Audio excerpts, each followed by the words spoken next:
காங்கிரஸ் இல்லாத திமுகவால ஜெயிக்க முடியும்னா ஜனவரி மாதம் துணை பொதுச் செயலாளர் கனிமொழி எம்பி எதுக்கு டெல்லியில போய் ராகுல் காந்தியை மீட் பண்றாங்க? ராகுல் காந்தி கிளியரா சொல்றாரு, எங்களுக்கு லோ மட்டத்துல லோ லெவல்லையும் எங்களுக்கு எதுவும் பெனிஃபிட் இல்லை, எம்எல்ஏ சீட்டும் அதிகம் கொடுக்க மாட்டீங்க, எங்களுக்கு ஆட்சியிலும் பங்கு கொடுக்க மாட்டீங்கன்னு அப்செட் ஆயிட்டாரு. அதுல இருந்து ஆரம்பிச்ச பிரச்சனை தான். காங்கிரஸ் வேணான்னா வேணா போ அப்படின்னு அனுப்ப வேண்டியதானே சார்? அது சொல்லிட்டாரு, இப்ப இதான் சொல்லிட்டாரு, ஆட்சியில் பங்கு கிடையாதுன்னு சொல்லி அனௌன்ஸ் பண்ணாரு. ஆட்சியில் பங்கு கிடையாது, நுங்கு கிடையாதுன்னு சொல்றாரு. போறதெல்லாம் போ, அதுக்கு அர்த்தம் என்ன? அதுக்கு என்ன அர்த்தம்?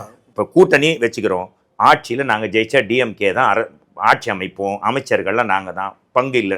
ஆனா சென்ட்ரல்ல அது காங்கிரஸா இருக்கட்டும், காங்கிரஸோட டிஎம்கே கூட்டணியா இருக்கும் போதோ பிஜேபியோட கூட்டணியா இருக்கும் போது ஏன் மத்திய அமைச்சரா ராசா, மத்திய அமைச்சர் மாறன், மத்திய அமைச்சர்னு இவங்க அவங்க ஏன் சார் போடும்? அப்ப மட்டும் தனியா அவங்க எங்களுக்கு ஆட்சியில பங்கு வேணும்னு சொல்றாங்களா? முடியாதுன்னு சொல்ல வேண்டியதானே காங்கிரஸ்?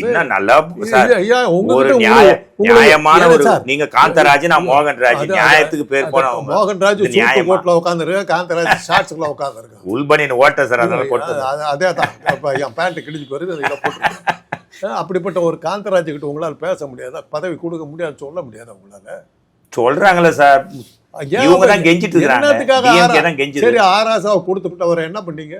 2G வழக்குல கொண்டு போய் உள்ள தள்ளினீங்க, மிரட்டுறதுக்கு தான். பின்ன ஊழல் பண்ணி ஒண்ணுக்கு பக்கத்துல அத்தனை சைபர் போட்டு ஊழல் பண்ணா ஜெயில தள்ளி கோர்ட்டு தள்ளிச்சு, சட்டம் தள்ளிச்சு, நிரூபிச்சிங்களா? நிரூபிச்சிங்களா? வழக்கு போட்ட அந்த ஜட்ஜி என்ன சொன்னார் சார்? விஞ்ஞான பூர்வமான கட்சி, விஞ்ஞான பூர்வமான ஊழல், அவனுக்கு தப்பிக்க தெரியும் சார். இப்படி சொன்னா அவன் மாட்டிக்கிட்டான் சார்.